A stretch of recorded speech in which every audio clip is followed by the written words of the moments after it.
very closely, don't we? They make it look so easy, and as we watch them with green eyes and bristling skin, we're so jealous of them. We're jealous of the fact that they are out there flying, letting the wind carry them instead of being stuck on the ground. But we don't recognize the process that brought them to that freedom. We don't realize that they first had to go through seasons of birthing and crawling and cocooning too. Nobody is exempt. We just assume that they've always had wings and flown. There's one big difference between us and the flyers, and that is that they chose to fly. There are choices to make in these last two stages. We first have to choose to emerge from the cocoon, and then we have to choose to take a leap and just fly. The emerging and the flying requires everything different from us. It requires standing like we have never stood before. It requires stretching limbs that we never even knew existed.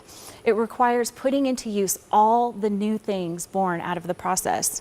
And because it's so different and so unknown, it's so easy to avoid it completely and never fly.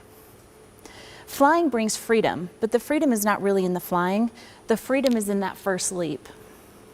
God cannot make us fly. We have to choose it and then trust that we will. Paul had to trust that Jesus had equipped him with everything he needed to carry on the movement that was started just years before. Moses had to open his mouth and rebuke Pharaoh even though he was scared to death. It's frightening and it's fun and it's uncomfortable and exhilarating because we've not been this way before. But when we allow God to bring us through a metamorphosis, a complete transformation, we are free to fly, like Paul, who turned the world upside down with his message, like Joseph, who flew in reconciliation and complete restoration, like Esther, who brought salvation and acceptance to her entire people, like John, who gave us a complete revelation of Jesus Christ. As we fly in freedom and purpose, and we serve others in our flying.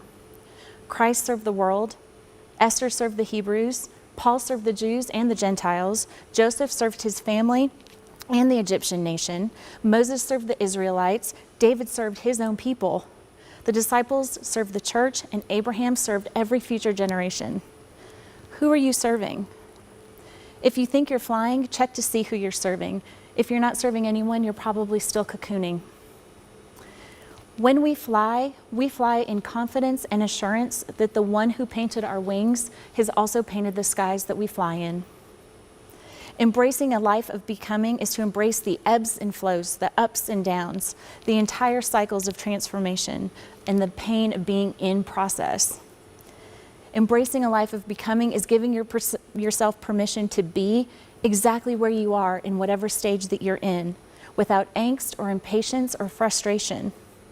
Knowing that another piece of the transformation process is just around the corner. It's seeing your current situation with 12-2 vision, being transformed from a caterpillar into a butterfly from the inside out, and knowing that where you are is not where you're going. It's realizing that it's not just okay, it's normal, and everyone else is going through it too. And it's by divine design.